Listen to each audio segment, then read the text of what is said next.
Welcome everybody to the Rock and Roll Black Spinner podcast. We got our friends that are always here. We got Al Horta from Be Cool or Be Podcast Out, and the lovely Kate Dore. How are you doing, Kate? Hi guys, I'm doing well. How you guys doing? Cheers. Fantastic. Cheers. Fantastic. I have a big cup of water. Good times. Yeah, I got some non-alcoholic beer, so doing well. Nice. There you go. Good. At least it's not the real stuff. Oh, he's got the real stuff over there. He's got He's the all fancy with his little cordial. Yeah. Take a little sip. Take a little sip. You better get your pinky out, Al. It's a Portuguese. It's actually a Portuguese liqueur. So Ooh. nice. looking nice. Real Little. quick. Go ahead. I'm sorry. Go ahead. No, go. I'm just going to say real quick, I just wanted to thank everybody for joining the show if you're watching us live, and you can always check it out when we're done. You can always rewatch it, what have you, and we definitely appreciate it. I'm Robert Rowe. Unfortunately, Andy Rodriguez is not with us, and he'll be back Thursday as we talk some Ozzy Black Sabbath. It's all Ozzy. We're going to go do our ranking of 20 albums, Black Sabbath, Ozzy, and his solo. So it's going to be all over the place. It could be one Black Sabbath album, and an Ozzy album, and two Black Sabbath, two Ozzy. So it's going to be all over, and it's going to be a lot of fun. Can't wait for that one. It's a pain in the ass doing that, whole ranking process. I'm telling you. It's a lot of stuff. But I also wanted to thank everybody that watched our show last Thursday. We had Paul Dellis, Andy, and myself talking some Kiss, and we did Destroyer, Rock and Roll Over, Love Gun. We were going to do side 4 of Alive 2, but the show went on for 2.5 hours, and so I just want to we appreciate everybody. We had 600 views on that sucker in that amount of time, so that was really awesome. So thanks for checking it out. And we're going to finish that up on March 8th. We're going an hour early at 7 p.m. Central Time, 5 Pacific. We're going to do side 4 of Alive 2, the 78 solo albums, and Dynasty. So it'll probably be a 3.5 hour show if you can stand it. But again, thanks to everybody. And tonight we are ranking 9 studio albums and 1 live. And yes, it's Primus. So I'm excited. I know you guys are too. But we have one more special guest. This is the first time he's ever been on a podcast. We welcome him, and his name is Scott. Welcome to the show, Scott. What's up, man? Thank you so much for having me, guys. I appreciate this. Absolutely, man. Thank you for coming on. You came on. It was so cool when Al was like, well, I got another buddy that wants to join, and we're like, yeah, bring him on. More the merrier. So yeah. I mean, I've known Al for a very long time, and we go to a lot of the same concerts. So when he texted me about Primus, I was like, yeah, definitely I can talk about that. Yeah, man. You were like one of the first I thought of to come on here. I appreciate that. My friend, I was trying to get my friend Donato to come on here too, but he couldn't make it tonight. So there's certain friends that you have in your circles of, rock and metal or whatever that, you hear a certain band, you think there's that person you think of, you know what I mean? Like Primus and Rush, I think of you, I hear Rush and I think of you right away. And I see that Primus and Rush tour and I imagine you with a container of butter standing in the front being like, this is the greatest concert ever. Oh my God. I'm gonna be going again too at the Walmart. I know, with the bigger bucket of butter. Man. It's like, dude, Primus and Rush, dude. It's like chocolate and peanut butter to me, bro. It's like Reese's. That's, you know what? And when I say Primus and Rush, it's like chocolate and mint. Yuck. Yuck. I know you're not a Rush fan, dude. I'm not a huge. I like some Rush. I've seen them twice because you have to. That's like, if you like this kind of music, there's certain bands you just should go and see and experience live. And I'm not gonna, dude. They're great. I mean, I'm pretty good, but they're really good. They're like really. One day they're gonna get noticed for just how good they are. I think eventually. I'm talking about Primus now, not Rush. No. All right, man. So how do we start tearing apart each other's lists of whose is better and whose is worst? How does this start? Okay, well, let the debauchery begin. So this is how we're going to do it. Since you're the newbie, Scott, you will go Okay. first, Ooh. and then we're going to go. Then we're going to go to Kate. Okay. We're going to go to L. Then myself. We'll start at number 10. You know, our least favorite. And though this is Primus, it might not be a least favorite either. These are very difficult to do when you really love a band. And then obviously we'll go to the number 1 spot.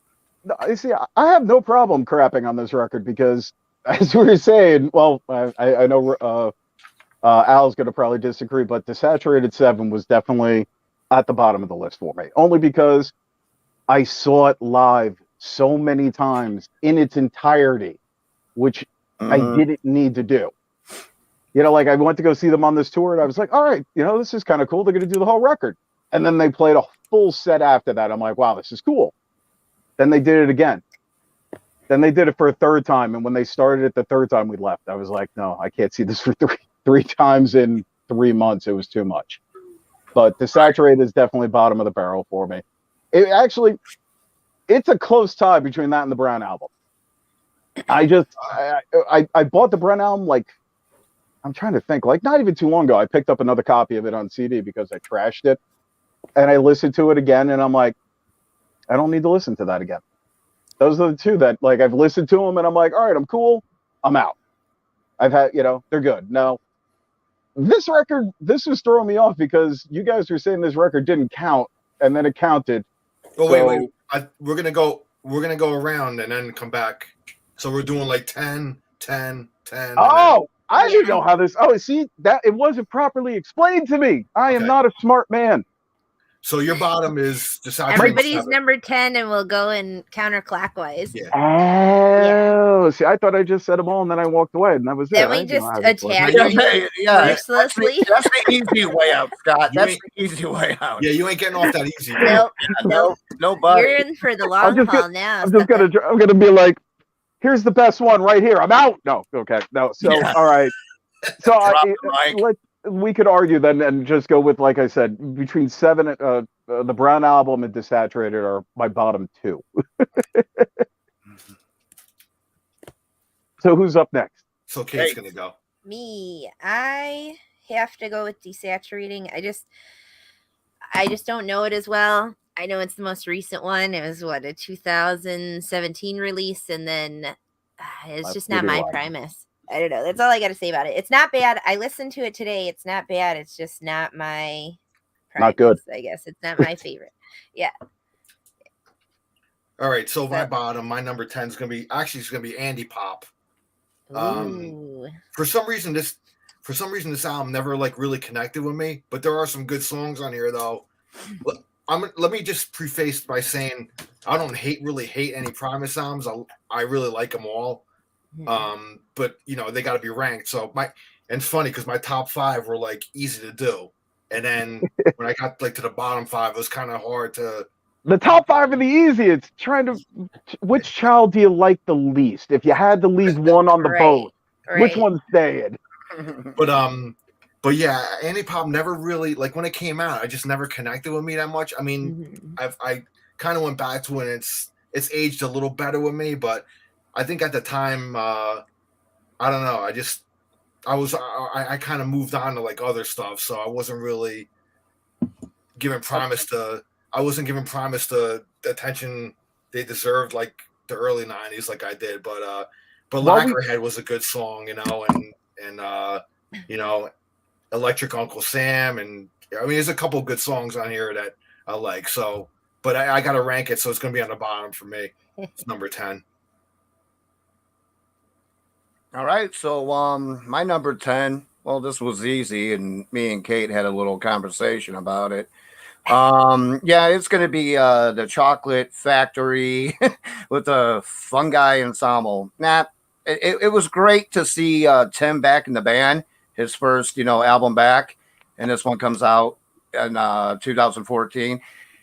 It just did not resonate with me, you know, and I never picked it up, thank God. But I remember a friend had it. He's like, "Oh, check this out," you know, and I'm just, you know, I'm like, "Oh my God, really? Willy Wonka, really?" I love You the know? movie, so Did you see it live? No, I didn't You see missed it live. I bet you it was badass, but That's for an album, it was for an badass album, live. though, for an album, it just didn't, just not my thing. Gotcha. So now we go number 9 now, correct? Number 9. So your All 9 right. was Drown, right? Well, I also have to ask because I it's my first time here. I want to play by the rules. When somebody says You're something wrong, that's pal. just like Sorry. when somebody says something that's just completely wrong, like Al saying that Antipop was his least favorite, can I just tell him he's wrong? Is that okay? I mean, I don't want to speak out of line, but Hey, listen, you could say you're wrong, man. It's fine. all right. Okay. Scott. Yeah. You could say that I'm wrong, actually. Yeah, I'm from Chicago, and this show is nothing about busting balls. Because if you're having a good time, you got to bust some balls. I just got one of my buddies busting my balls here. Check this out. I wouldn't He's expect busting my balls. I wouldn't expect anything less from Scott anyway. So I mean, he loves to bust my balls. All right, I There just you want to go. make sure. I just want to make sure it's okay. I don't want to be like, man, that guy was a total dick. I'm like, no, Dude, sorry, Dude, you Antipop can is a bust my great balls all record. you want, bro. I'm still It's not. like, fuck, I'm I still don't not fuck gonna you, like. pal. I'm still not gonna like Antipop as good as you. as It's much as okay, you. but let's stop talking about your balls already. Oh my Yeah, God, I'm your gonna guys' go. accents are killing me. Go stop busting my balls. I'm like But dying. yeah, over Al's here. got a bit of an accent. Al definitely has a bit of an accent. I'm just gonna go with the Brown record. I'm gonna go with the Brown record because, like I said, man, I picked up a second copy of that because I trashed one, and I wish I remembered why I trashed it. Because I went back and I listened to it, and I'm just like, boom, boom, boom, going through the album, and I'm like, there's nothing. Like when they play some of this stuff live, and that's the thing was even with the records that are not my favorites, when they play some of this stuff live, it just sounds so freaking cool. And also, I'm usually feeling really good when I go to a Primus concert. So some of those songs, you're like, they go over a little bit better. But when you're stone cold sober driving in traffic and you hit the Brown album, you're like, moving on. Oh, So all right. Brown Yeah. album is number 9 for me. Fair. Okay. Kitty. Number 9, I'm going green. Another one that's just one I don't know as well. I don't know. It's funny because the order they came out, that was 2011 release, and I never really listened to that. But the chocolate album, because we saw that, I don't know. So I'm going green. Number 9. Oh, we lost somebody. He'll pop back in. He'll be back. Yeah, Who's he'll he? pop back in. Does he go off screen to fart or something? Like, oh, there he is. Okay. He's picking his nose. I thought he was just like, No, I'm calling your mom. I'm sorry. I figured he was just hitting Yeah, the then mic take a like, quick pic to send to your mom. All Don't right. Yeah. worry about it. man. My car. She's in my car. All right. My number 9 is Saturating Seven. It's not that high on my list, Scott. So Okay. All right. Yeah, so Scott needs to calm down. yeah, That's okay. I'm just saying you're wrong about Antipop. I like it a little better than Antipop, though. I think I like it a little better because I like prog rock, so that's kind of like this is kind of like their prog rock album. Kind of reminds me a lot of King Crimson, actually, during the I Discipline can see that. era, which was Yeah. like early '80s with Adrian Belew and shit. But it's a cool story. Actually, me and my daughter, we were watching like some of the videos from it earlier, and she was like kind of intrigued. She was like, "That's pretty cool looking," like the animated videos that they made for the album. So, but yeah, I mean that's my number 9. So I mean it's the newest one, so it's I mean it's not like I sat with it a long time. It's not like the older albums, but Yeah, you only had a fucking decade to listen to it, and not enough time to listen to it. a You couple just years. I mean, hey, the pandemic feels like a decade. God, yeah, that feels long. But that's my enough number on 9, its Saturating Seven. Well, I'm going to agree with that. I was very jacked when when the first single came out, which was the 7. I loved the groove to it. And I'm just like, okay, here we go. This album's going to be, it's just going to be monster, and that came out, 2017. And then when I heard the record, I was definitely, I was disappointed. You know, it wasn't Mhm. terrible, but it wasn't what I was expecting. Because when you hear the Seven and you got that groove, and it's like, okay, they might be bringing out another pork soda or something. You know what I mean? But in a different light. Mhm. Mhm. But yeah, I'm gonna agree that it's got to be 7 for number 9 for me. Dude, I'm right there with you. That when I heard that first single, I was like, "This is going to be so freaking cool." And then Mm-hmm. I got the rest of the record, and it just didn't, Yeah, They yeah. didn't Yeah, resonate at all. yeah, I know. It hasn't come out of the sleeve more than twice after I got it. Right. But another record that hasn't gotten spun a whole hell of a lot is my 10, 9 number. Wait, yeah, we're at 8. Thanks. I can count. Just give me a second. It's backwards. Jesus. I'm not even drinking tonight. This is why I'm not drinking tonight. Numbers. Charlie and the Chocolate Factory. Now, I just think I loved the movie as a kid. So when I heard they were doing this, I got really excited about it. As a record, it's cool to listen to once or twice, and I bought it because I was at the show. And I don't know if you guys remembered, but on the vinyl version, they had put golden tickets into the vinyls. They're just like Charlie and the I Chocolate remember that. Factory. Yeah, that's You right. find the golden ticket, you get one ticket to like every time Primus plays in town. So you'll get to go. Your friend will have to try and buy a ticket, but you'd get to go. I was like, well, it's one less ticket I got to buy. But like you said, it was just like, it was cool to listen to and I dug it. But it was, yeah, seeing it live on stage with a full Primus set, then the Charlie and the Chocolate Factory set, and then an encore at the end. And they had big mushrooms on stage, and everybody was high in that theater. I mean, like, it just, like, you walked in there, I just remember the door open and being like, like, oh my God, yes. And I really enjoyed the show, but as a record, not so much. Kate? Number 8. I'm going with Brown album. It's one I haven't listened to as much. It's a 98 release, and they had another album in 98, which we aren't really talking about, but You make it sound like But it's a redheaded stepchild. You're like, they don't talk about that one. So that one I never really listened to as much. There's just not as many songs on it that I was as into. It's fine, whatever, it's cool. Rhinoplasty, I gotta mention because it's the same year, has an honorable mention from me that they cover Amos Moses, which is a Jerry Reed song, and I'm obsessed with all the old country dudes. So I love that, because just even for the Amos Moses song that they did. So that's all I have to say about that. Andy's popping in. What's up, Andy? We got a shout out to Andy. Yeah, dude, if you haven't checked it out, Yeah. it's the whole soundtrack to the movie done done by Primus. Yeah, it's fun. It's on YouTube and free. Yeah. And speaking of which, number 8 is going to be Primus and the Chocolate Factory for me. Okay. Scott is right about the whole thing. I mean, as an album, yeah, you're going to listen to it like 2-3 times and probably shelve it, you know. But yeah, seeing it live is like, that's the experience, man.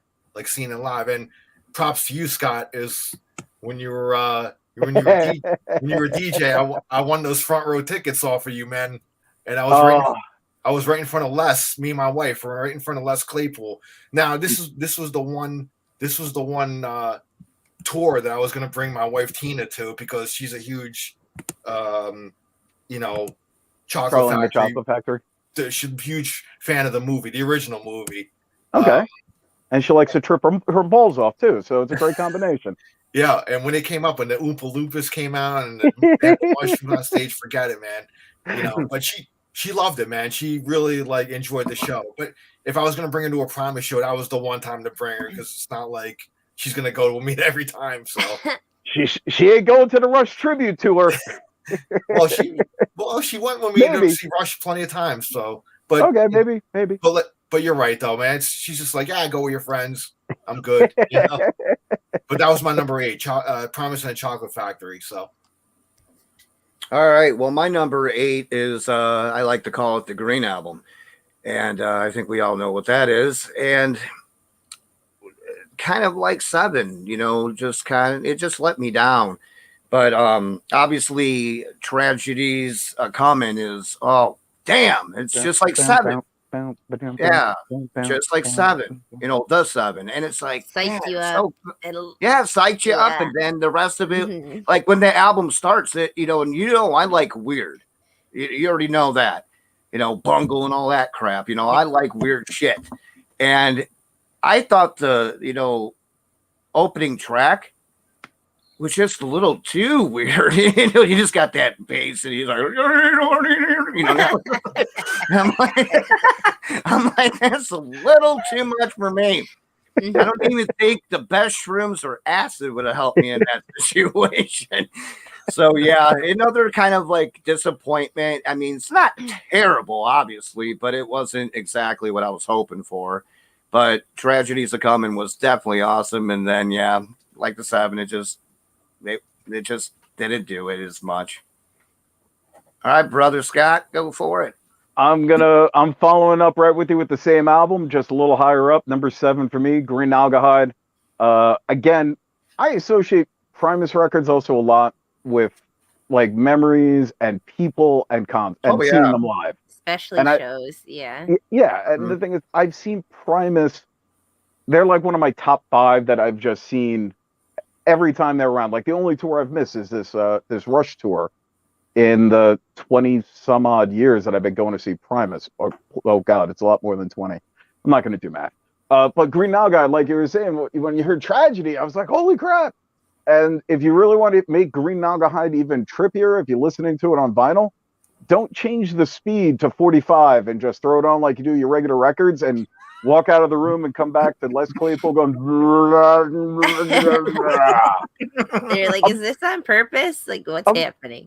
I'm sitting here, I'm trying to get shit together in my room, and I just threw the record on it. I'm not even paying attention, and Stacy walks in. She's like, "What the fuck are you listening to?" And I'm like, "Oh yeah, that's why it sounds even worse." But again, something's wrong here. I do dig the record. It's for me to go back and like pick out other than Tragedy, it's kind of hard to pick out another track on this record off the top of my head. I still dig it. It reminds me, I can tell you, was Lee Van Cleef. Another cool tune. The Paramount in Long Island was the first time I saw them on this tour, and like I remember going there, buying the vinyl, and just being happy as a clam, just sitting there with my vinyl, watching Primus at a cool venue, and having a couple of beers and digging it. But Green Algahide, that's where I'm at with what are we at? 10, 9, 8, number 7, Green Algahide. Yeah. What you got, Kate? I'm gonna go with Primus and the Chocolate Factory, number 7. It seems like everybody's flipping these two. Well, and like, it happens a lot. It happens a lot. Yeah, we'll have it, especially the top 5. It'll end up like that. The thing with Primus, a lot of stuff like we already talked about, you need to see it live. Like Green, I probably would appreciate a lot more, which I know I've seen him play a few songs off that live because I would, go and you're like, I don't really know that one, and then realize it's on that album. But the Primus and the Chocolate Factory, seeing that live was phenomenal. It is too much fun. They're such a trip. And like, I wasn't even on any drugs or anything. It's enough. It's enough weird to not need it. But I was talking to Bob about this, and I was like, man, I was literally up front against the board, and there's this dude standing right behind me at that show, and it's like the giant heads on the Oompa Loompas, and they're dancing around and all this shit. And this guy behind me is like beaked out of his mind. Like, I don't know what he's on, but he's just standing zombified, like completely entranced. And Les literally stops in the middle of a song, and he's like, dude, I don't know what the fuck you're on, but you need to calm down because you're freaking everyone out around you. Like, he stops the show to yell at this kid, and the kid's standing behind me, and he's like this. And then all of a sudden it dawns on him because his friend's hitting him. It dawns on him, and he's like, like, yeah, guy, like, chill out, man. Cut the dose. That's hilarious. It was fun. Oh my God. That's like, I love talking about albums like this, especially because they're so good at doing different, like, a lot of their albums to me are like a concept album, and especially obviously this one is, but just in their whole thing, I feel like a lot of theirs are. And seeing that live was just killer. It's so good. You guys know. If you guys saw it, you know what I'm talking about. It was just too much fun. And then yeah. they'll do, when they played here, they did the Chocolate Factory album all the way through, and then they came back without all the costumes and stuff and did a regular set. So it was a lot of fun. It was cool. But number 7. All right. My number 7 is going to be Green Nagahide. I echo Rob with Tragedies Are Coming. That was cool to hear that, you know. Jilly's on Smack, Lee Van Cleef. Ironically, I work for a company called Van Cleef Engineering, and the owner of the company is Lee Van Cleef's nephew. I shit you not. It really That's is. crazy. He's 80 years old. He's in his 80s, and he's related to Lee Van Cleef. Lee Van Cleef was his uncle. Who the hell is Lee Van Cleef? Yeah, I'm not even gonna act like I know who that is. Who the hell is it? Lee Van Cleef, man. He was in all the spaghetti westerns with Clint Eastwood, Good, the Bad, and the Ugly. I'm an Irish guy. I didn't watch spaghetti westerns. How about Escape? How about Escape from New York?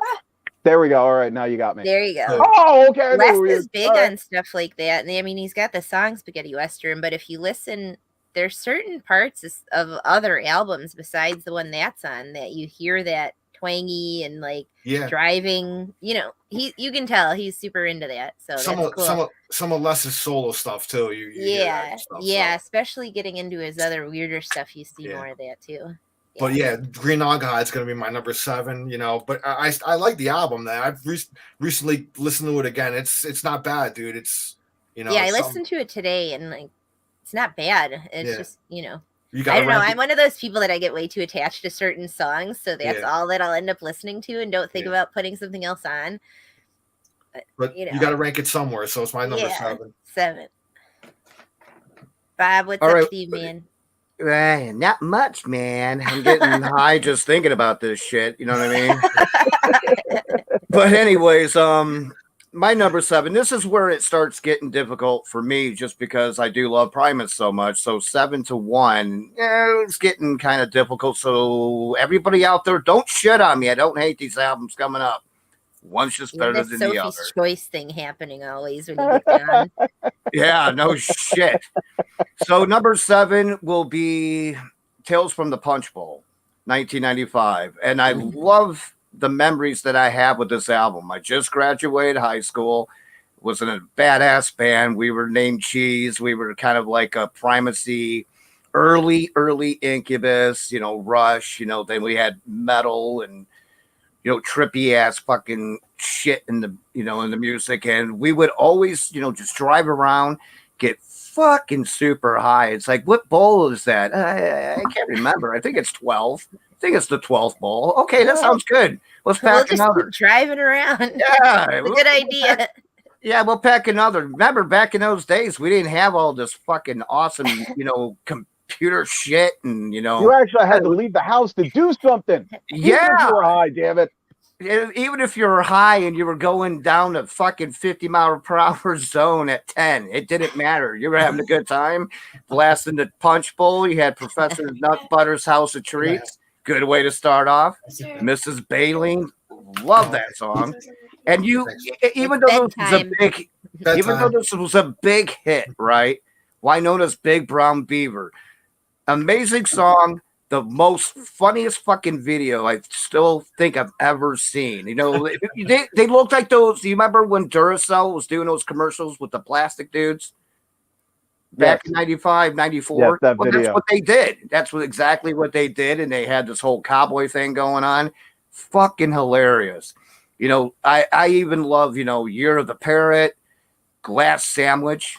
Very good song. On the Tweak Again, and that I don't know how much acid I did to that song, and I'm like, yep, there we go. You know, so, you know, just good party times. You know, a lot of fun with our friends, and you know, just you know, it's a lot of memories, man. It's something I definitely cherish. I miss, but you know, maybe one day that'll happen again. You know, hey guys, you know, a little class reunion. Let's fucking jump in the car, fucking stroke a joint, fucking pop in Punch Bowl, and do it all over again at 47 years old. So yeah, there you go. Number 7, Tales from the Punch Bowl. Go ahead, Scott. Your turn, buddy. All right, now as we're moving up the list, this is where definitely where me and Al. Well, Al was wrong. Antipop is my number 6. I was trying to think of a nice way to say it. Antipop for me, this was like, well, I mean, it was a weird time because like all of a sudden, basically, Les Claypool's just standing there going, "Do I call this a fucking solo record or do I call it Primus?" And it's really weird that he did call it Primus, did put out this record, and had all these great musicians guesting on it. I can't remember the whole list, but I remember Tom Morello being on this record, and of course, the introduction to Buckethead. Everybody going, "Who the hell is this freaking dude with the KFC bucket?" And I still, to this day, do not know what that dude looks like. That guy is whoever like works with him or whatever. I have no idea what he looks like. I think I've seen photos of him, but I have no idea if it's really him. It could be my fucking neighbor. But I just love the Antipop record because it was at that time in my life where I was trying to find the heavier record. Like I don't know if it's just me or other people can relate the fact that you find heavy metal or you find hard rock and then you're like, well, let me go another step. Let me take it a step higher. And then like Antipop to me was the absolute heaviest record that they ever did. It was crunchy. There was like metal riffs in there. And just, like the title track, Antipop was friggin' great. Oh, God, Eclectic Uncle Sam. I love that song. Electric Uncle Sam. And it reminds me of seeing them sharing the stage with fucking Pantera and Ozzy Osbourne at the Ozfest. Mm-hmm. Whoever thought Primus would be on Ozfest, and they did main stage that year. It was 99, right? I think it was 99. Yeah. You tell me. I put it this way. I'm not going to disagree with you. Ozfest 99. I went to that one too.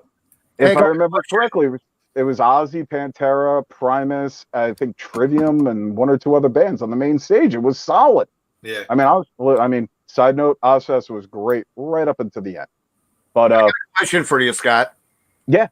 The Ozfest I saw, it was in 99 as well. Pantera wasn't part of that show for whatever reason. It was like Slipknot was a part of it. I think they took their bill. It was in Chicago. And at our show, here comes Buckethead with nunchucks, and he was skateboarding. Or not skateboarding, he was on roller skates. And I'm like, what the fuck is going on?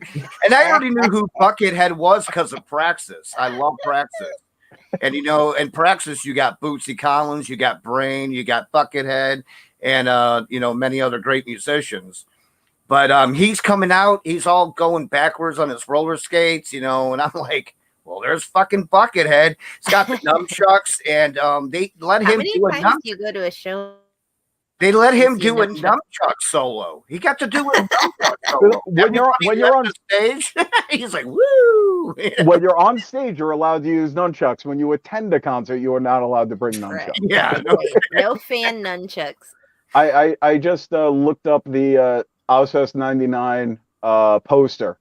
Listen to this freaking light up. Jesus. Godsmack, System of a Down, Primus, Slayer, Deftones, Zombie, and Black Sabbath, with Fear Factory on the second stage, with Slipknot and Static X and Drain and Head PE. I mean, yeah, it's crazy lineup, man. And a whole bunch of bands that I have no idea who the fuck they were to begin with. Who remembers Push Monkey? I do. Really? I do. I do not remember Push Monkey. I see on here Flashpoint. Those are two bands I do not remember at all. Push Monkey was very good live, very good, because they were on the second stage. And when I bought the album, oh my god, I was like, this is so bad. They were so heavy live, but the production sounded like something like from Third Eye Blind. I'm like, what is this? It was terrible. Sounds like Pip farting on a snare drum. Sorry, I just watched Airheads yesterday. All right, so like I said, my number 6 was Antipop. Moving on over. What you got? My number 6 is gonna be Tales from the Punch Bowl. Big shout out to White on his Big Brown Beaver. Bob covered it, man. It's just funny, and the music video is amazing. So, yeah, I gotta shout that out. But we gotta shout out Buckethead again, because I love Buckethead. I've seen him. Here's the Buckethead. He probably I've he seen probably him put like out 6 times. I don't know. he probably put out an album while we're doing this podcast. Oh yeah, he literally put out like 2 albums while we were on here. He'll Dude, have a 3rd one done by the end of this. the guy comes out with 100 albums a year. Yeah, and went to Disney World on top of it. It's crazy. What? But anyone, Oh, just 'cause yeah, we're and talking he- Primus. Go ahead, he Bob. goes to Disney World every day. He's not working. Are we talking? I Is that believe Florida or California? Oh, California Disneyland. My fault. Yeah, Disneyland. Yeah, Disneyland. that's I California. could believe it. I don't know He's- which is which. That's why I had to ask. I was like, Yeah, I'm going to the yeah. one in Florida, and I will look for him if he goes there. I've seen Yeah, him but- where Yeah, it's cool. you go ahead. No, go ahead. Go ahead. My fault.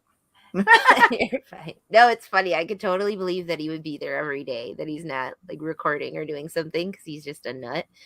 But the couple times I've seen him do his nunchuck solo, he is absolutely amazing at the robot. If you saw Mhm. him, and he'll stop and do the robot. And then 2 different times I've seen him, he comes out with a giant like Santa Claus velvet bag and gives out gifts. So he's giving Nice. out like different toys and things, or like one dude got a pack of those like glow in the dark stars that stick on your roof or like ceiling in your room. What the heck happened? So He it's went- just me. But but yeah, he's a trip. Spotlight and, on like, Kate.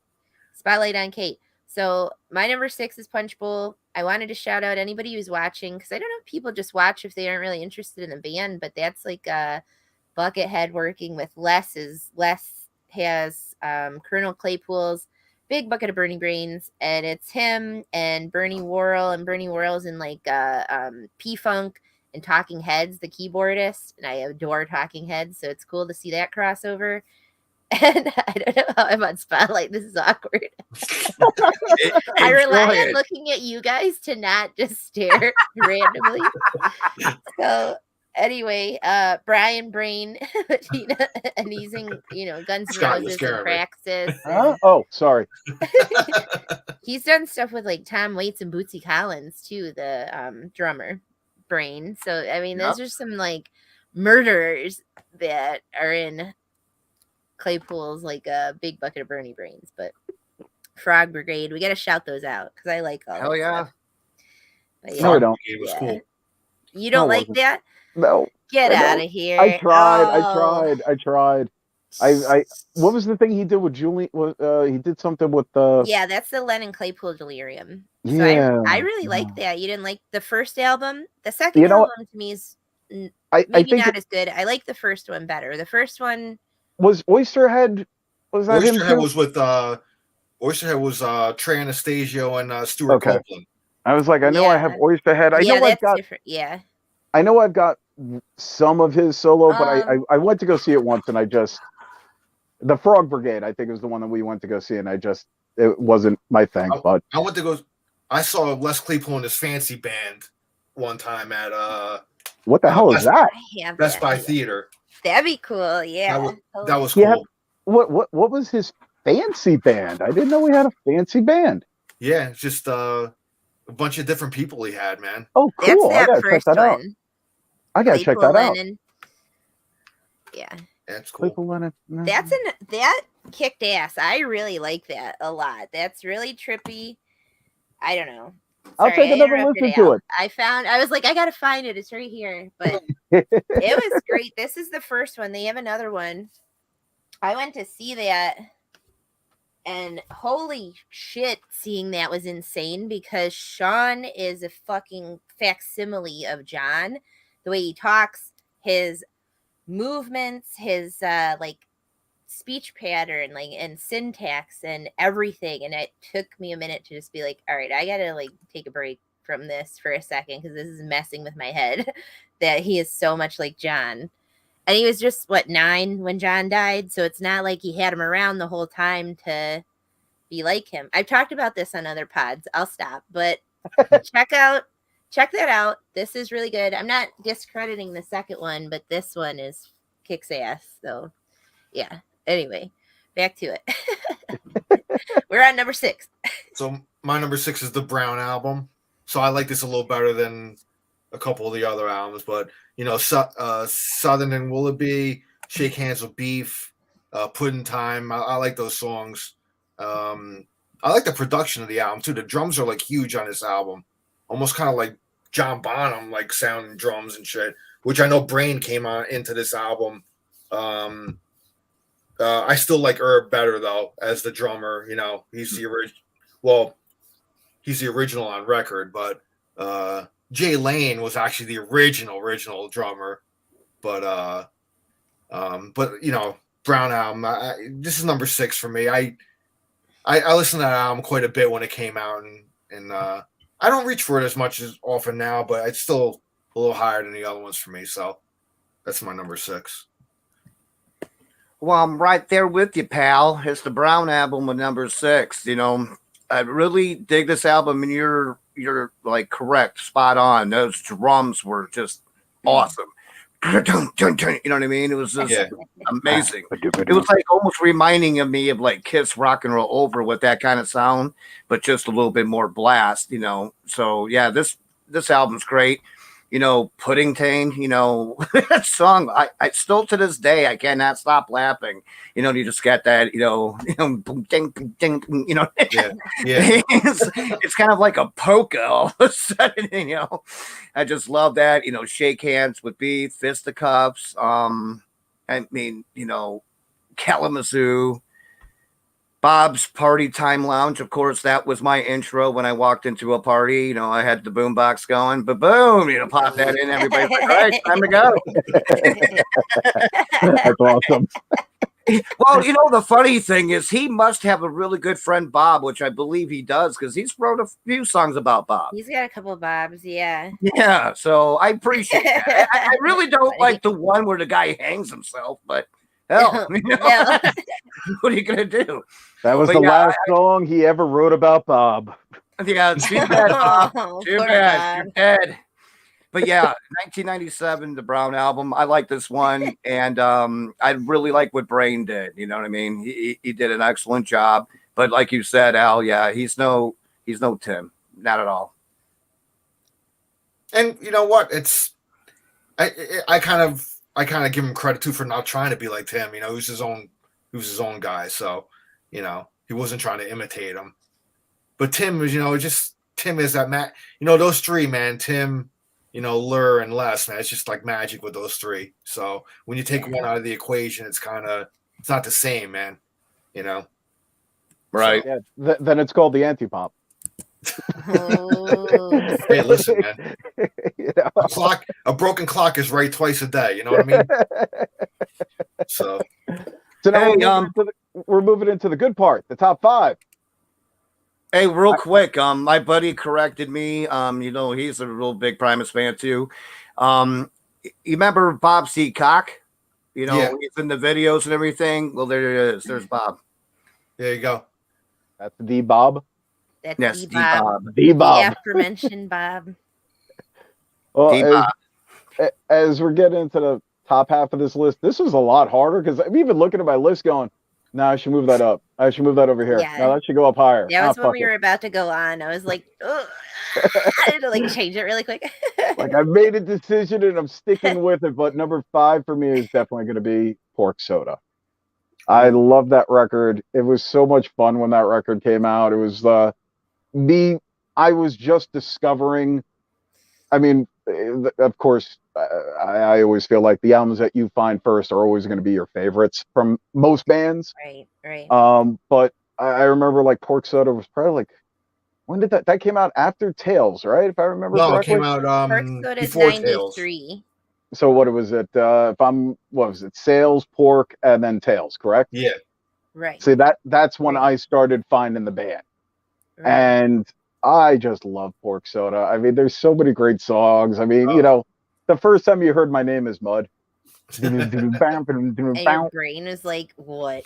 Yes. You're like, what is this? What the hell music is this guy playing? And you just see him just sitting there like, I remember seeing these dudes on MTV, Spring Break, performing My Name Is Mud to a bunch of freaking college kids that probably could have given a rat's ass that they were seeing Primus like all 100 of them on a beach, Yeah. watching Primus and just going like, Where's I'm drunk. 311? Yeah. What's just think they're happening all with Primus at spring break? Yeah, I think they were just like, oh, it sounds heavy. I should hit him. But Port Soda to me, it's a great record. I mean, Mr. Crinkle. I mean, if you're just discovering music or just finding odd music and different instruments and different ways to play things, and you see this freaking dude walk out on stage with a freaking bow and a stand-up bass, and you're like, what the hell is this guy doing? And you just, I mean, it's awesome. I mean, it's a great song. Mr. Crinkle, the Pressman, kind of has a little hold for me because that's what I used to be in my former career. I used to run presses, so I love the song The Pressman. How would I not like that? My name is Mud. Welcome to this world. And of course, every time you have to renew your license, you have to go online. You have the DMV song start playing in your head. And you post it on Facebook when you have to go there to get your goddamn photo taken or some paperwork done. That song is on any Primus fans Facebook page when that day comes that you have to go to the dreaded DMV. Or it's in your head while you're standing there in line going, yep, fucking hate this place. Hate this. It's horrible. This is a horrible, horrible place. But again, Pork Soda, my number 5. Still love the record. And let me just clarify, I don't hate those other records before this, but I do like this one a lot more. And Al's still wrong about Antipop.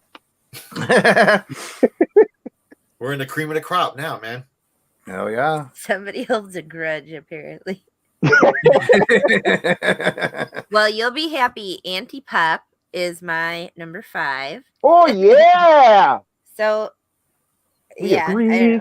We agree. Antipop's, I don't know, it's just one of those, it's a really different sound for them. I feel like not all of it sounds completely different than Primus, but just especially the title track to me seems a lot different for them. So going in a different direction, but I definitely enjoy that.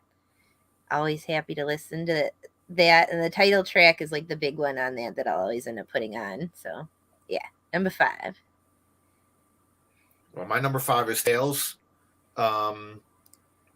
Yeah, I mean, Winona. I showed my daughter Winona's Big Brown Beaver video like not too long ago, and how old is she?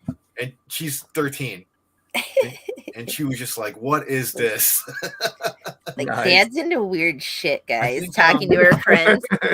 I felt like I maybe fed her drugs when I really didn't. But, you want to try this, little girl? Southbound Pachyderm, Mm-hmm. I mean, over Electric Grapevine. I mean, the album is great, man. I mean, but as we're getting into the cream of the crop now, that's the bottom of the cream of the crop for me as we go higher. So number 5 is Tails. Well, Scott, this is where a lot of the times we start to agree, and there's not a lot much to be said, but I do have a little bit to say about it. My number 5 is Antipop. Like you said, man, when it came out, I was like, damn, this is heavy.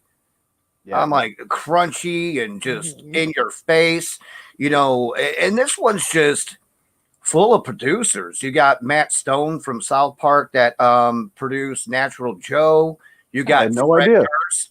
You got Fred Durst from Limp Bizkit that did Lockerhead. You got Tom Morello, obviously. He did a few. Electric Uncle Sam, Mama Didn't Raise No Fool. Stuart Copeland, Dirty Drowning Man. He produced that one. And Tom Waits did a couple songs. He did Cocktails of Dead Man. James Hetfield played guitar on shit. The final voyage of Liquid Sky. There was a few people that did that. Now I can't remember, the other, but yeah, James Hetfield. It was like an ensemble of guitarists. It was like 5 guitarists or something like that. Tom Morello was, in it. But yeah, James did it. But yeah, this album is just heavy as hell. I love it to death. And yeah, Al, you're fucking way wrong, pal. 3 out of 4 people. Sorry. That's okay, man. He can give it another chance. He could change it. No. Let's Yeah. We don't want to Gotta go sour get him on it. You guys got to be a little Yeah, nicer. man. Hey, listen. Maybe I am wrong. I don't know, but And it Maybe. sounded great Apparently live. you're wrong. Maybe. It sounded Yeah. great live, man. Yeah, I love. They'll play that. It's funny. I just had to go and look at all these damn people that were. Oh, Jim Martin was on there. Crap, I didn't remember Yeah, him that's being on it. there. Yeah, Jim Martin is one of them. That's wild. I never knew. Yeah, I think didn't know. I didn't Kirk know that. Hammett's I didn't know even that on with there. Tom Waits doing stuff. Oh my on God! it. Look who else! Your mom's on here too. Holy crap! Yeah! Everybody! I had to get one in. Congratulations, Hal. We need to have a counter, like a number on the side of the screen. It's like ding ding. So now he's at what, 3? Where are we at? 3? That's at least 3. That's at least Ding. 3. That was my first though. I'm gonna mark it off with some hash marks on my notes. Oh, As we get to the top 4, I had to pick Tales from the Punch Bowl because as I'm sitting here, I'm trying to remember if the first time I saw them was on the Sailing Seas of Cheese or if it was on the Punch Bowl tour, but I'm pretty sure it was Sailing. Yes, it was. All right, but Tales from the Punch Bowl, another just a very cool record. I had so much fun going to see these guys. I just always remember Roseland Ballroom in New York City was like my absolute favorite place to go see a concert. Basically, because it was the first time I ever lied to my mother and told her I was going to a club show in Jersey, and I ended up in New York City at Roseland Ballroom, and I just never stopped going after I got busted on it. So, but I don't know why, but this concert always stuck out to me. I love the record. Wynonna's Big Brown Beaver, that video hit MTV, and I was just, in awe of the bright, shiny costumes and the song and the guitar tone. And it's still got my favorite song of all time is Southbound Pachyderm. When they close, usually they save that for a closer. And if you see them on tour, I try to judge which show is going to be the one that they're going to play Southbound at. And like, I'm sitting there with my fingers crossed. I'm like, please, please, please, just give me one. Just one of the 2 nights I'm going. I need to hear that song.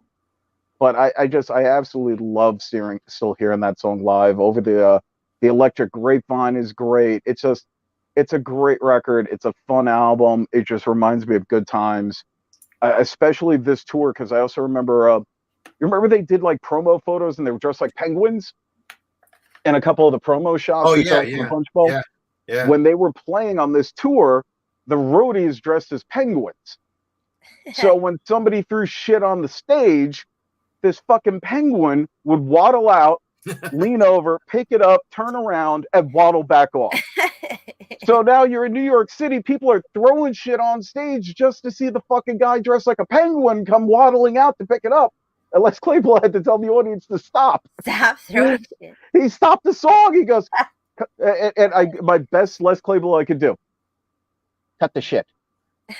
Boom, bam, bam, bam, bam, bam, and then goes right back into playing. I was like, that's exactly, it was at Roseland Ballroom. I'll never forget it. In my head, I can hear it. Yeah, it was just cut the shit right back into the song. And also, like when you yelled at the guy at my show.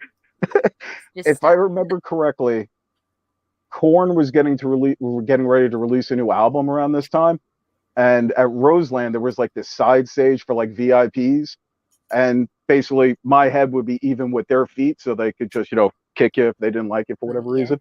And I look up, and I'm a little high, and I look up, and it's freaking Fieldy from Korn is sitting right next to me on the side stage. I just look up, and I just go, "Holy crap!" And I'm like, "Yo, Fieldy." And he goes, "Sup?" And he just goes like this and gives me a high five, and smacks a CD in my hand of the new Korn single before it got released. Like the ones that they hand out the radio. Yeah. And I look at it, and I'm like, holy fuck, that really is Fieldy. And I'm like, you sign it? He gives it back, signs it, and I show the person next to me, and then all of a sudden you see all the attention turn to the side stage because it's Fieldy, and I see him get up and walk out. I'm like, I fucked up his night. Yeah, I totally screwed his night up. I totally fucked it up for him. I'm like, sorry about that, Fieldy. Hope he gets back in Korn play sometime it cool, soon. man. No, I did not. I was 17. I was like, oh my God, you're Fieldy. I'm like, holy crap, you're like my favorite band next to these guys, but you're not on stage. But yeah, there we go. Tales from the Punch Bowl, number 4 for me. All right, number 4, I went with Suck on This. I have it. I have this record store day release that's a trip because it came with these little glasses I don't know if you It's guys got awesome. that. Yeah. Yep. Yeah. As I told Bob, I was like, I'm gonna wear my glasses the whole time, but I'd probably throw up because they really mess you up. But yeah, you got it. It's good. I like it. I got this as a gift. I do all this stuff with all these record groups that we do, like record sales and stuff. And one of my buddies sent it to me as a present. So Oh, it's that is even so cool. that much better. Somebody's talking to me, but I can't see who it is because I just see Facebook user. Yeah, they didn't Doesn't sign their name, I say. guess, on Facebook. Oh yeah, you got to log into StreamYard so it says your name. But I You- think it's my buddy Wyatt. You should call that guy when you need an expert. all right.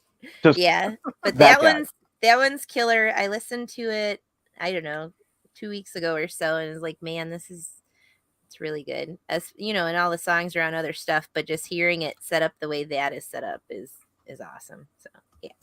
So suck on this, number 4. That's my number 4 as well. Oh snap! So great album. I mean, it's very rare when a band comes out with a live album first. I think Jane's Addiction did that as well. Yeah. They did. And Same year. But you know, the record opens up with YYZ by Rush, Scott. So fuck you, you're wrong. Rush. Pardon me, Al. It's YYZ. It's YYZ. Yeah, they open up with that before they go into John the Fisherman, which is cool.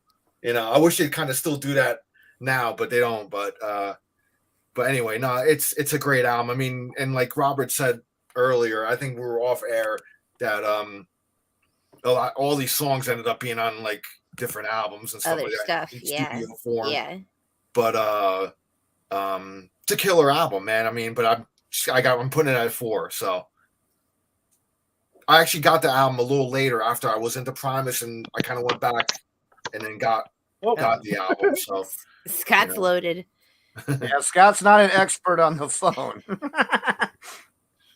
Yeah, Go ahead, that one, Al. I dig that. I listened to it. I'm good, man. I don't listen to it in a long time, and then I listened to it a Yeah. couple weeks ago. It was like, damn, that's so good. Yeah.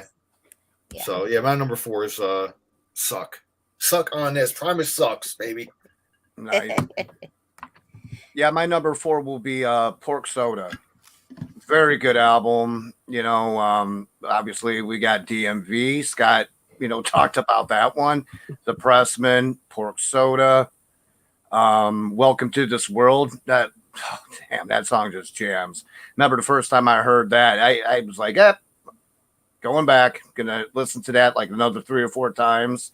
You know, Nature Boy, Hamburger Train. I mean, you can't go wrong with this album, and that's why, you know, these next few, you know, these last 4, it's difficult, and especially this is when Primus was just album after album after album, and you're just blown away that this band just keeps impressing you with their sound, you know, and you know their originality that they were doing. It was just nothing else like it. So yeah, going Pork Soda number 4. You know, beautiful album, 1993. Primus sucks. Go ahead, Scott. Listen, I know we were letting a lot of these record or the EPs weren't going to be getting talked about, but I'm just saying I freaking love this great EP. one, dude. That's a great one, man. I absolutely love. I'm sorry, when you can write how was it, like a 6-minute song about a freaking ice cube melting? Yeah. and you don't get an award of some shape or form for that. Just saying, honorable mention. Great And record, and that was the one that Tim came back.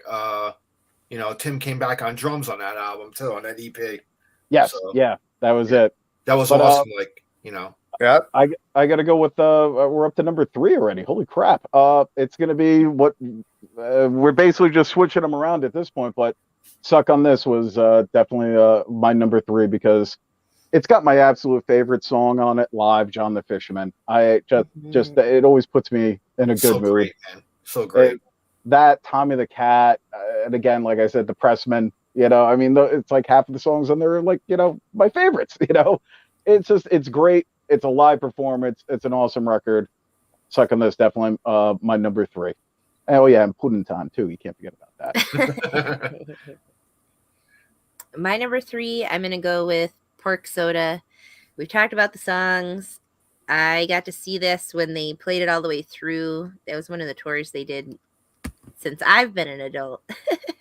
So that was when cool. did that happen?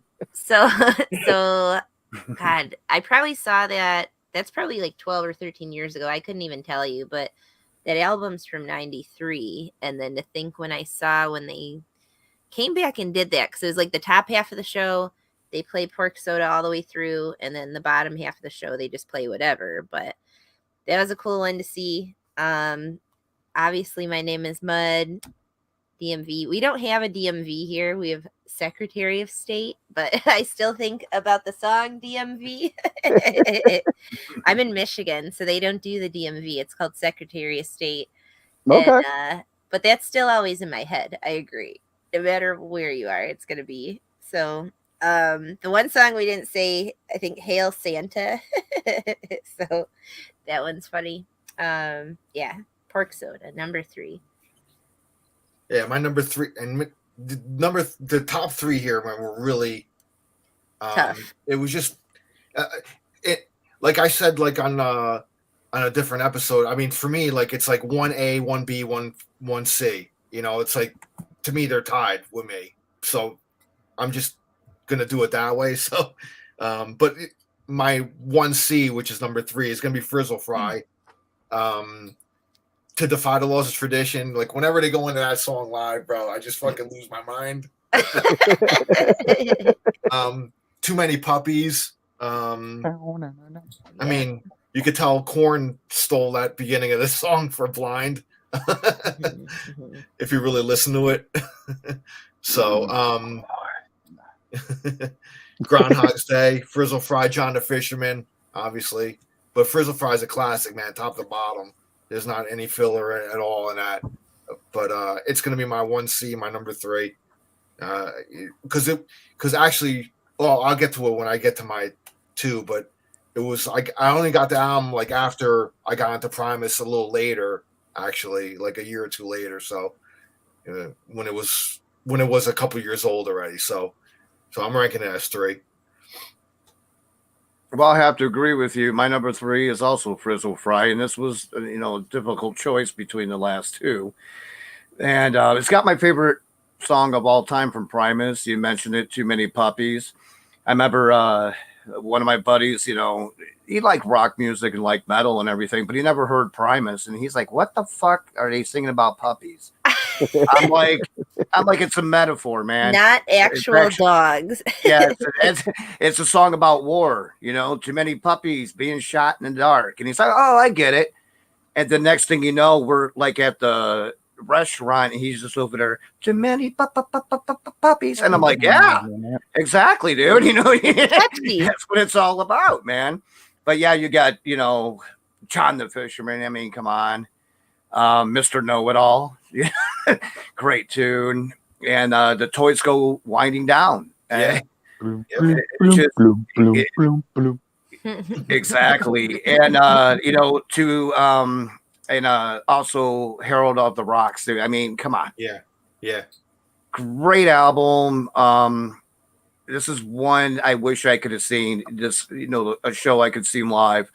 I've had buddies were just like, dude, the mosh pit was insane. The band was insane. They were just jumping everywhere, just young. And, they're finally getting that break, where more fans are, they're getting like bigger at that moment. And you could tell that the crowd and the band are just feeding off of each other.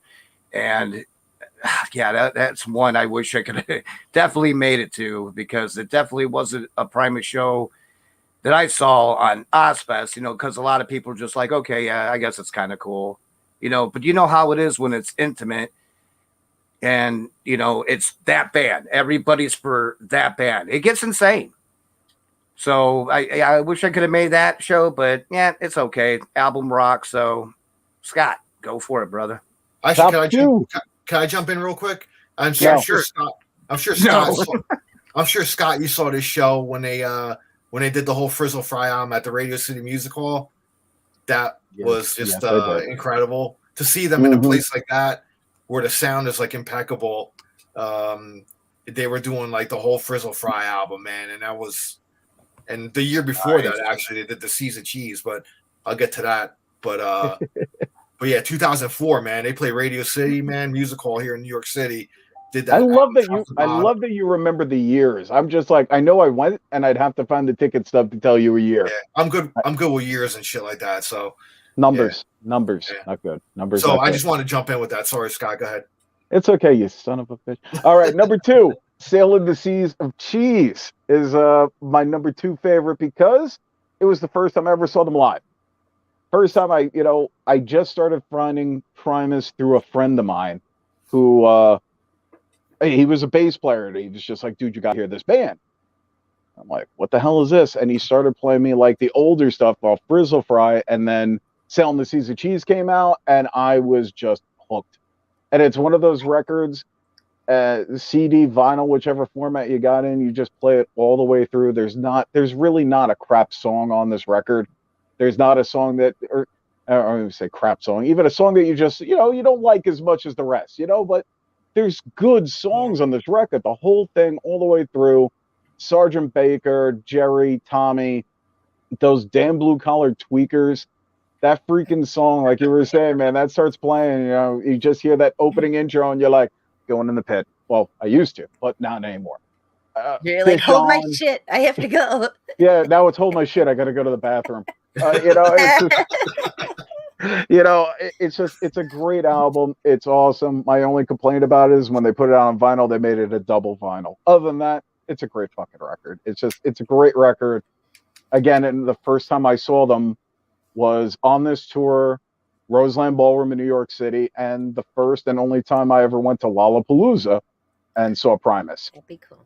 And I met Les Claypool, and he told me to calm yourself. Those were his exact words to me when I got to meet him for about 30 seconds in between a pair of trailers in the GA area, and he was walking by in the backstage. I'm like, Les! He comes over and he signs something. He goes, calm yourself. And just handed me my ticket. I was just like, who's on with Les Claypool? That was my one moment of greatness with Les Claypool. I hope I get to meet him again. You're around, sis? Me? Oh, yeah. Fucking hyper guy. But Sailing the Seas of Cheese, that's it for me. Number 2 for me. My number 2 is Frizzle Fry. We all talked about him, but John the Fisherman gets me cranked up. Pudding Time. I love just anything where they're being super goofy and weird. Too Many Puppies. A lot of shit going on in the world right now that when I listened to that song, I was a little perturbed. Like, hold on, this is a little too serious for me right now. So, but yeah, that's how things are, I don't know. And this one has Spaghetti Western that I was talking about earlier. So it's thinking about him being into that kind of stuff and talking about that. So that's on this album. Yeah, I don't know. There's only a few other Primus songs that get me more turned up, but we'll cover those in a minute. My number 2 is this bad boy right here. Pork Soda.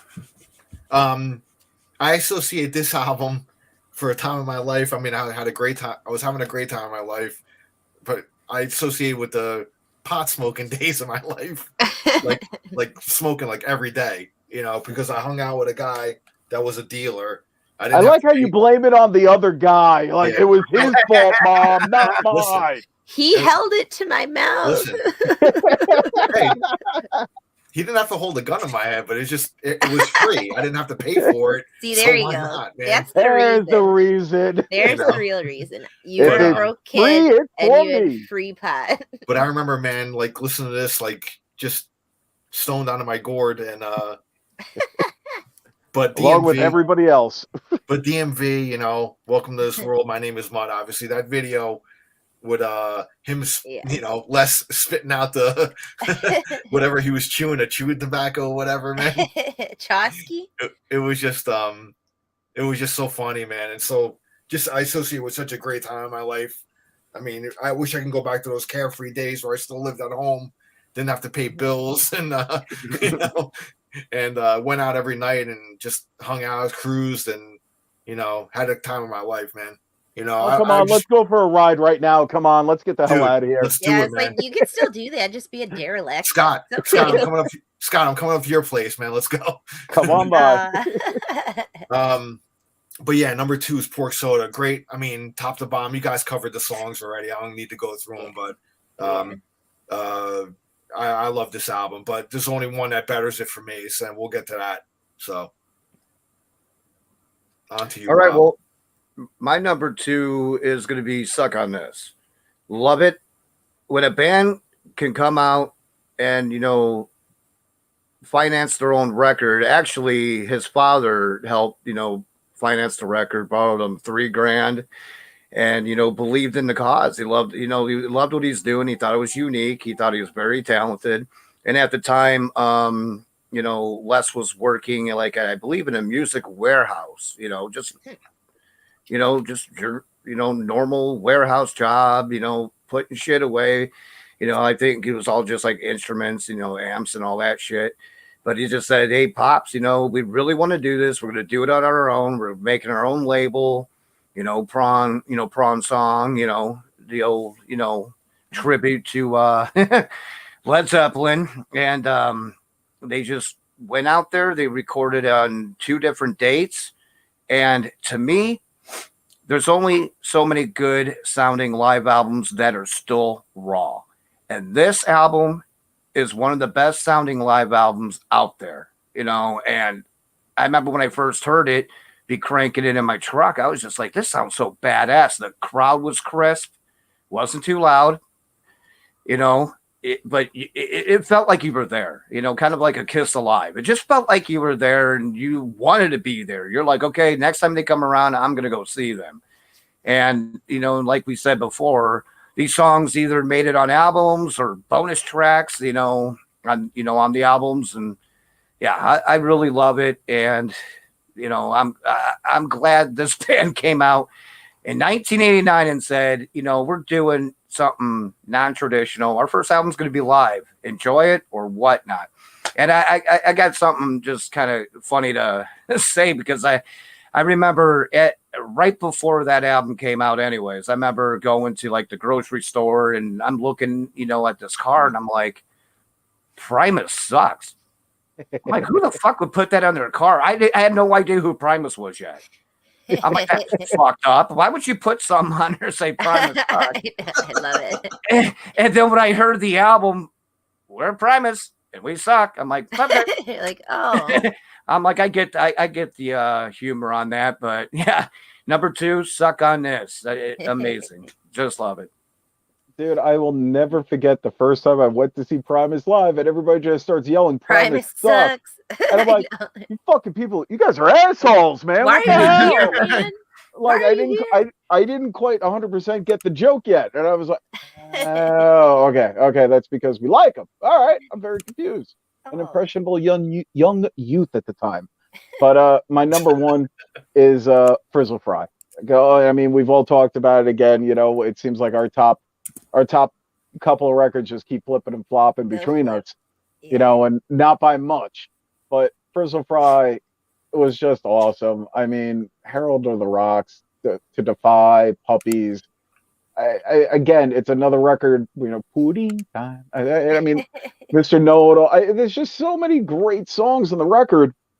And again, it's one of those Primus records that I can listen to all the way through, love it top to bottom.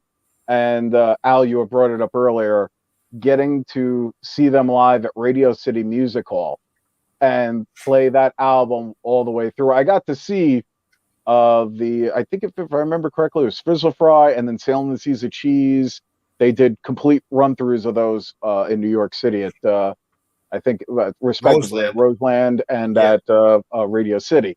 Yeah. But Frizzle Fry was the first record. And like I said, my buddy, the bass player came over and started playing this stuff. And I was just like, this is fucking weird.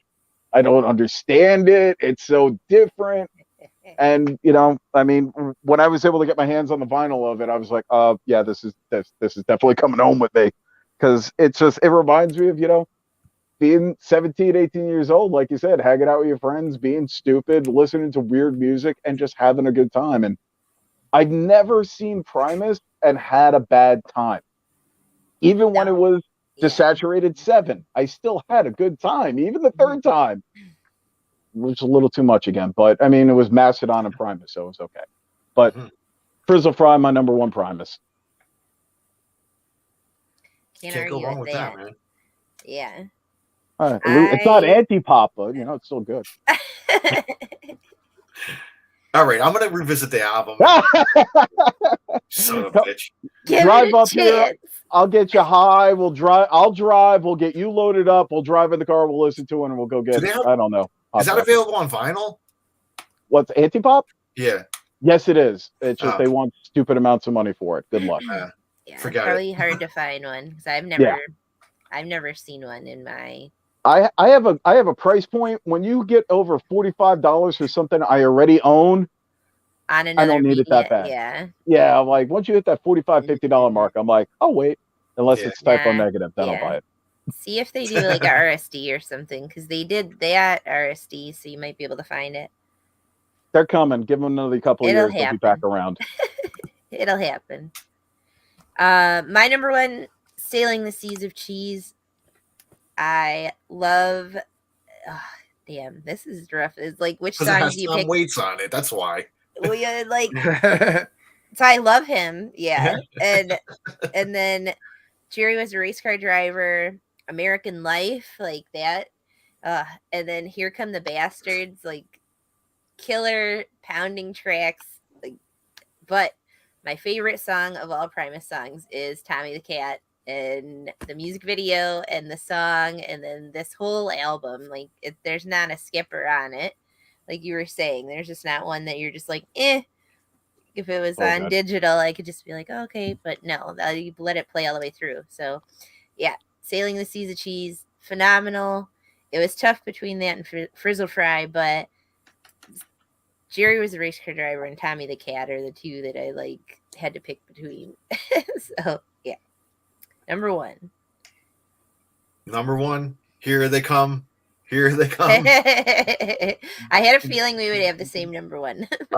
Yeah, it's got to be Cheese for me. So this is where I came into Primus. Saw them opening for Rush at Nassau Coliseum on the Roll the Bones tour. So I'm so jealous of that. I'm totally jealous of that. That would be awesome. Yeah, that would be amazing. Sergeant Baker. I love that song. When they do that live, I got to do the what?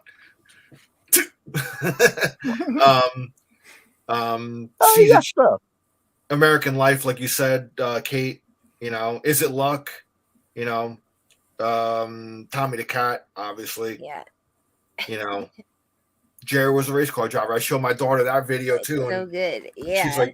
She's like, who's that guy in the white jumpsuit? Just like making weird faces, you know? And why are they showing a car riding around on a track? You know? I'm like, hey, it's Primus, you know. When you grow up, you're gonna realize you'll like this eventually. Yeah.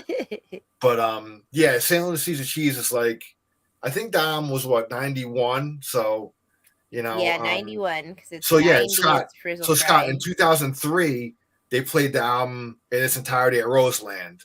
Yes. So I remember funny story about this too is I had the flu back when they called it the flu. The flu's not funny anymore, dude. What the hell? It's not. It's but no, I was pretty sick and I had tickets to go to that show with a bunch of my friends and I was like, you know, I was telling them I don't think I'm gonna go, man. I think I might have to back out on this. And I remember my one friend Dominic, he was just like, he's like, dude, you're not backing out on this. They're doing the whole Sailing the Seas of Cheese album. And it's your favorite. You know, and you gotta go. You gotta go. Just pump yourself up on meds, man, and just go. Just man up. You know what I mean? So there's a lot of other people at the show that are high on NyQuil. You can too. Yeah, I went. I was all hopped up on whatever, man. NyQuil, Dayquil, you friggin' name it. And, some Stacker 2, possibly around 91. Nice.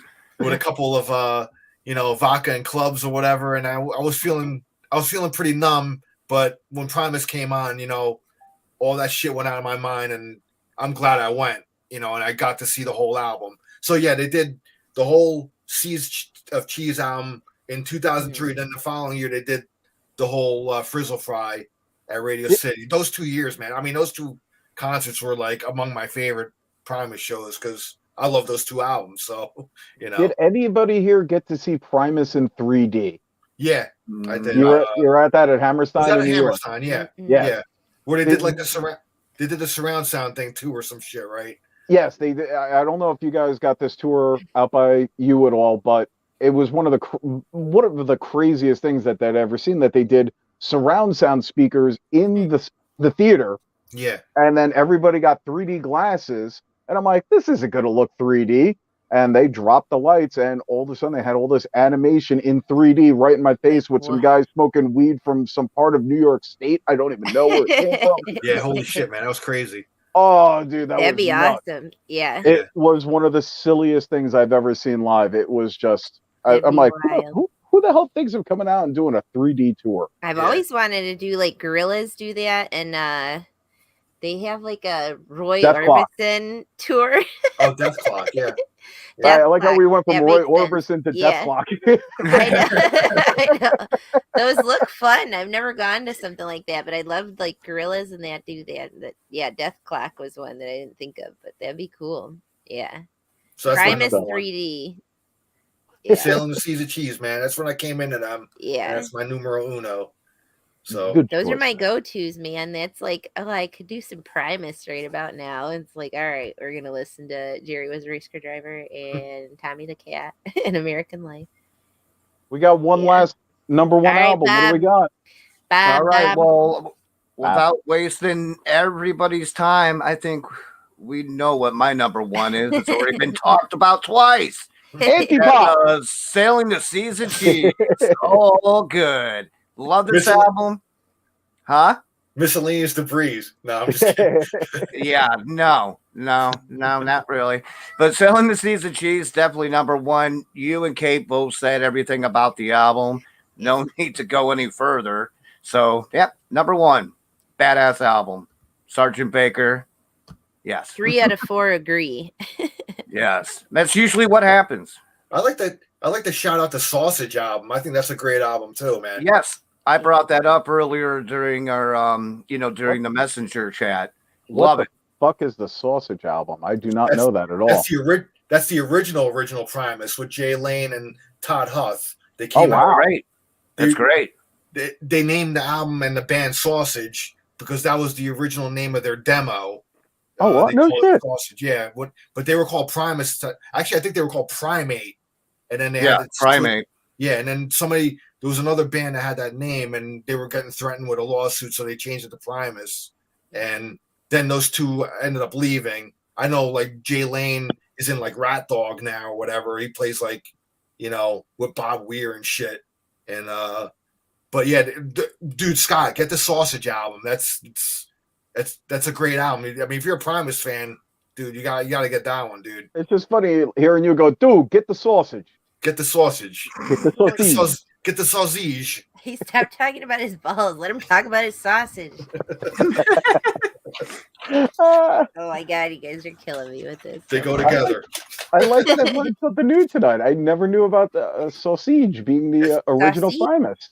Yeah, and the album's called Riddles Are Abound Tonight. Yeah, that's it. Out in April of 1984. And they have some... No, actually, it came out in 94, right? 94, yeah. Did I say 84? He said. Oh, sorry about that. I think that's when Primus was formed, actually. 84, yeah, because if you look them up, it's 84 to present is what their thing says. Yeah. Yeah. But I mean, this is a great album, and don't forget, Les Claypool's first The Holy Mackerel, his first solo album. He's got like Henry Rollins on that. It's Les Claypool and The Holy Mackerel. That album fucking jams.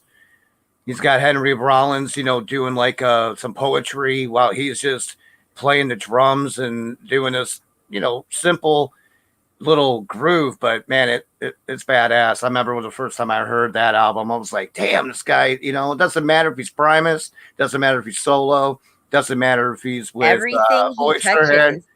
Yeah, it's gold, I man. said that earlier. I was like, everything he touches, any kind of thing that he does with anybody else is always awesome. And I saw a picture circulating online that he's sitting down with Billy Strings. It was like him doing a bluegrass album with Billy Strings would be mind-bendingly amazing. So hopefully that wasn't just them jamming. Hopefully that's legit because they're sitting in a studio together. So it's like, that would be really cool. I want to ask Scott too if he was at this show. I think it was 2007, 2008, where the at Roseland where the stage started collapsing. Were you at that one?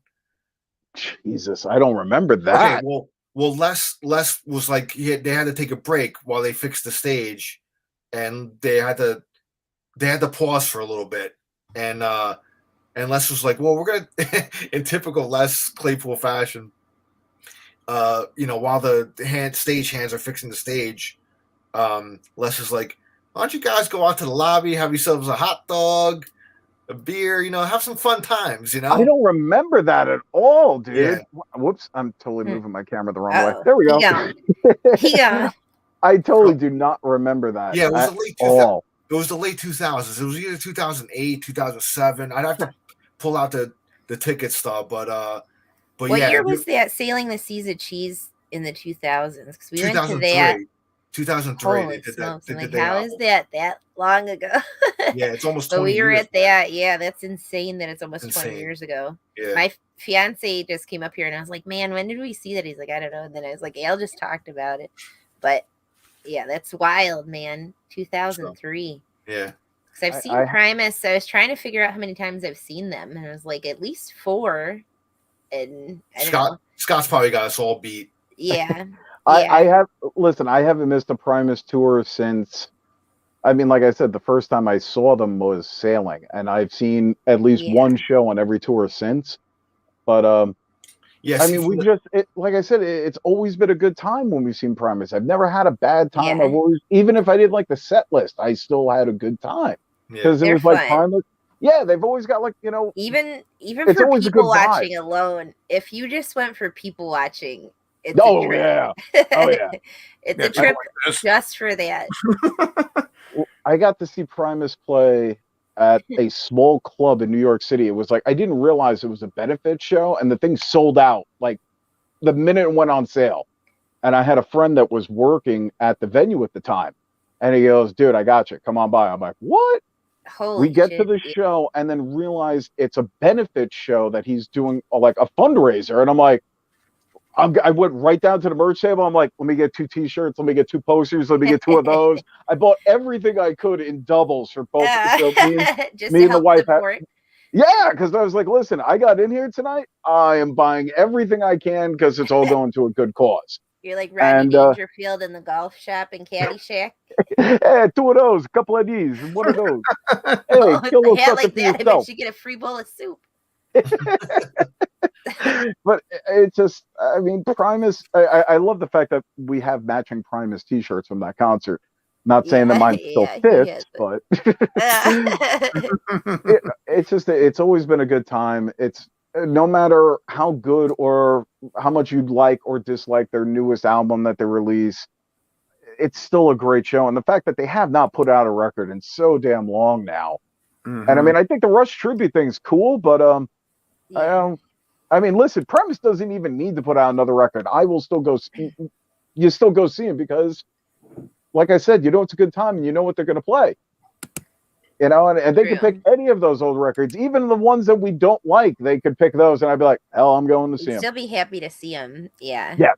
Well, I'm sure he's working on something because it's Les Claypool. So no matter what, some kind of in music. The works. Yeah, he's doing something. Well, now after talking about this and Al talking about Rush, and he said the name Rush like 6 times. Now I have to go to the show and go see the Rush tribute night. That'd be cool. They don't just do the album. They do a whole set of Primus too. So I know. That'd be really cool. I want to check that out. You can hang out at the bar during the Rush set and then come out. And being that it's only about 20 minutes. Maybe from my you house, like Rush if it's Primus Rush. Listen, I like Rush. Don't get me wrong. It's one of those I like Rush, but I have a couple of records. And like I said, I've saw them twice just to witness the musicianship, but it's never like when I'm like, all right, man, let's get pumped up. let's play Tom Sawyer. It's like it's just not. Al's It's not me. You're wrong. You're just wrong. It's just I'm not saying that thing. Tom Sawyer is actually it's kind of a bathroom break song for me at this point. Yeah. I've heard it so many times. Like Roll the Bones is probably like Roll the Bones. There was what that last record they put out was freaking awesome. Clockwork Angels. That had some cool stuff on it, man. I totally dug playing that record. Yeah.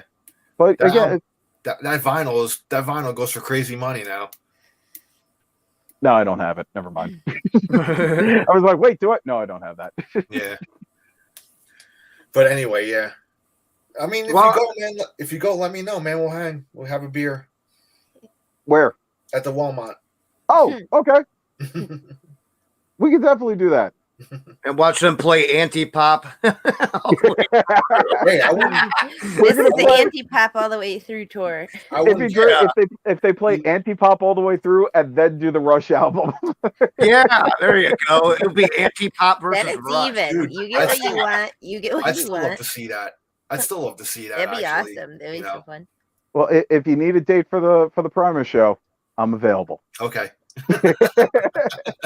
Well, Thank guys, you so much for having me on here tonight, man. Yeah, I was just getting ready to say we just made the hour and 30 mark, and it's perfect timing, And Scott, this was a lot of fun, man. If you see something that you're interested in joining again, sure.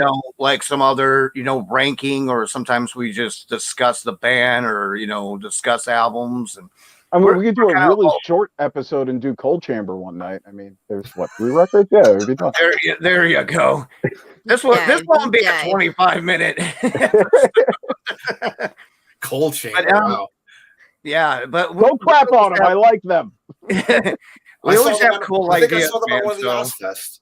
So anyway, go ahead. No, I was just going to say we always have cool ideas. We always have a good time. The show's, about busting each other's chops, and obviously that happened tonight. It was a lot of fun. Kate, of course, thanks for coming on. Al, Antipop Horta, thanks for joining, brother. Al Antipop Horta. Scott, I don't hate Rush, but I prefer not to listen to him. This guy here, this guy. I love Scott, man. Thanks. I tell you what, man, I love Scott, man. I've known him for a long time, and he's a good dude, man. He was cracking me up the whole time, man. I loved it. He made the show just that much better, so I appreciate it. Yeah, cheers, man. Thank you very much. I enjoyed myself. Hopefully we'll do this all again soon. Oh, absolutely. Yeah. Al, keep in touch with him and say, hey, these are some of the ideas we're coming up with in the future. Yeah, definitely. Whatever he was like, yep, that one sounds good. Yep, that one sounds good. Or nope, that one sucks. Out. You don't have to worry. Rush has already been covered. So You know what? Give me a call when you get up to Kiss, Creatures of the Night, and Revenge, because I will talk for an hour on each of those records. Okay. We're doing the Ozzy and Black Sabbath on Thursday, right? Yep, at 7 p.m. Central Time, 5 p.m. Pacific. Basically, it's going to be Black Sabbath, Ozzy, and Ozzy solo, and 20 to number 1 ranking, and it's going to be. It's not like, I want to make this clear for other people maybe listening and whatnot. It's not like, okay, you're going to do Black Sabbath and then Ozzy. No, it's just what's your favorite of. It's mixed in, it's your favorite Black Sabbath, favorite Ozzy, whatever order you want to put them in. Mm-hmm. So yeah, that'd be a lot of fun. Andy's going to run that show, and so I'll give my throat a fucking break. This weather has been so crazy. Today was 72 degrees, and just a few days ago it was fucking colder than shit. Mm-hmm. So the allergies start kicking my ass. So excuse me. So yeah, Andy will take over that. I almost had Al today just take it all over. I was like, I don't know if I'm gonna make it, man. Yeah, check that out on Thursday. That would be a lot of fun. And everybody that's been watching, we've had people on this whole entire time. So that's been great. And thanks for the comments. Thanks for Mr. Expert commenting. Don't know what you're an expert of, but I hope you're good at it. Um, so Scott, once again, brother, thanks for joining us. Kate, you got anything that you want to share about your vinyl show or anything new coming up? I don't have one planned right now. If anybody wants to friend request me, feel free. If you want to follow me over on our page, it's International House of Vinyl, which is I have. So I do my auctions over there. I like that. Yeah, I don't know. Hit me up if you guys want to talk vinyl or whatever. Anybody's welcome to message me and I'll talk to him. Yeah. So, and then Al's got his show. Are you bringing your show? I was going to ask him. Yeah, you bringing it back sometime soon, bro? Yeah, I just I'm gonna start doing some more videos. So I'm just starting to upload, and doing some videos on there, and be cool to be podcast out. I'm gonna maybe start doing some live shows too, like you guys do, and I'll let you know. And I got my Facebook page. Yeah. You guys are all a part of it. So I do my usual shenanigans on there, and I'm gonna start doing some giveaways too. Give away some vinyl, some shit like that, some contests. Always cool. So yeah, that's all I got going on. So thank you, Bob. Appreciate it. Yeah, absolutely, Scott. What do you got? You got anything to add? I don't think he has his own show now, but you know what? Well, yeah, as Al said, I used to do radio. I'm hoping. I'm trying to get back. I'm trying to get the wheels in motion again, and I've been talking with a buddy of mine, and hopefully going to start a podcast very, very soon, and hopefully I have some information about that maybe next time I'm here. Yeah, that'd be cool. Absolutely, man. Absolutely. Well, I want to thank you guys for joining us tonight. This was such a fucking blast. I had a great time. It was a good episode. And we will see you on Thursday, 7 p.m. Central Time, talking some Ozzy, Black Sabbath. And remember, have a good one, everybody. Primus sucks, motherfucker. Primus sucks. Have a good night, guys. Later. Take care. Later.